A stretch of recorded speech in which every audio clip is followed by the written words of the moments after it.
Hello scaredy cats, welcome to Jump Scare, the show where I bring you into the frightening world of horror. I am your host, Sierra Caballero.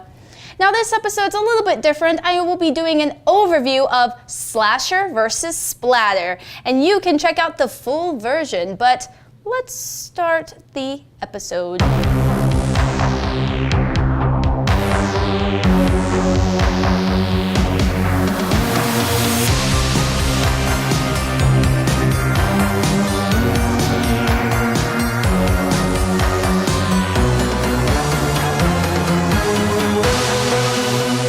Slasher and splatter share a lot of the same characteristics and foundations, including the Grand Guignol and Giallo films. Many of the well-known attributes of these genres have been weaved together through many decades of film. From the tales of Dr. Jekyll and Mr. Hyde to 13 Women from 1932 and even 1953's House of Wax, both genres can include a final girl character and a psycho killer dealing with some trauma and repression of their own that they haven't dealt with. If you relate, put in the comments below and we might report you. Okay. However, there are exceptions. The Grand Guignol has a mix of both slasher and splatter. Splasher. In that its visceral blood effects were the star of the show, while other plays may have focused more on suspense leading towards the kills. With the inspiration from its predecessor Giallo, a genre molded by the likes of Dario Argento, Mario Bava, and Lucio Fulci, and many others, the slasher genre, or slash and stalk, focuses on the suspense leading up to the kill.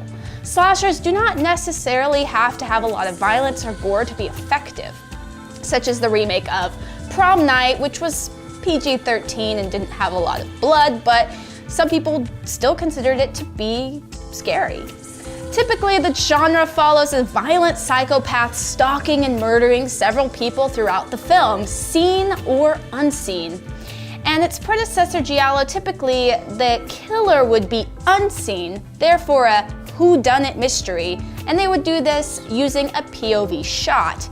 Now, POV was really popular in Giallo and also in slasher films, as you could see in Black Christmas.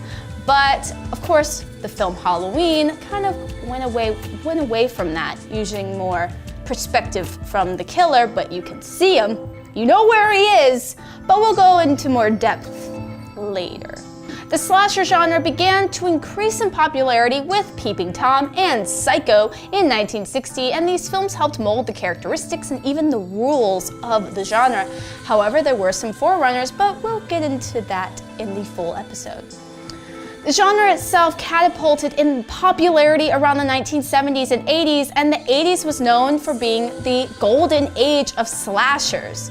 The genre would return in the 90s, and during this time it saw a lot of deconstruction, parody, and even satire, including the Scream franchise and I Know What You Did Last Summer. Now, the Scream franchise even has a line in the film which talks about the rules of horror. Number 1, you can never have sex. Never, ever, ever, under any circumstances say, I'll be right back, because you won't be back. Get another beer, you want one? Yeah, sure. I'll be right back!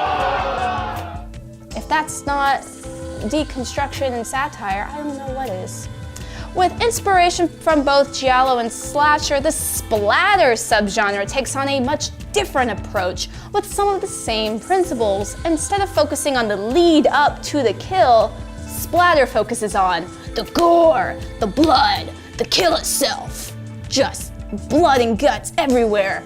The subgenre self-consciously revels in the special effects of gore as an art form, according to film critic Michael Arson. The splatter film doesn't necessarily have to have a psycho killer or a final girl character. Much like Dead Alive, Basket Case, or even Bad Taste, the cause of the gore can be otherworldly, such as zombies, or a separated and cannibalistic Siamese twin brother, or even a fast food loving alien race, rather than a normal person you may or may not know who's probably the killer and you were wondering, how did I not know this the entire time? Yeah, splatter has a lot more creative freedom as far as what could cause the gore. So the main focus of splatter is blood and gore. And slasher, it's a little bit more, would you say, psychoanalysis. Well, that's it for this week's Jump Scare. Let me know in the comments below what horror topics you want me to cover and what your favorite slasher and splatter films are. And be sure to like and subscribe to the PopNerdTV channel on YouTube and check out our Patreon for bonus content because you don't want to miss out on that. And a huge special thanks to our sponsor, Famous Monsters of Filmland. And until next time, stay spooky, my friends.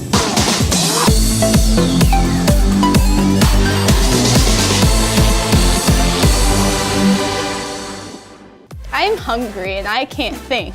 Okay. Got a little shit right there? No, on the right through. There we go. Right there? Yeah.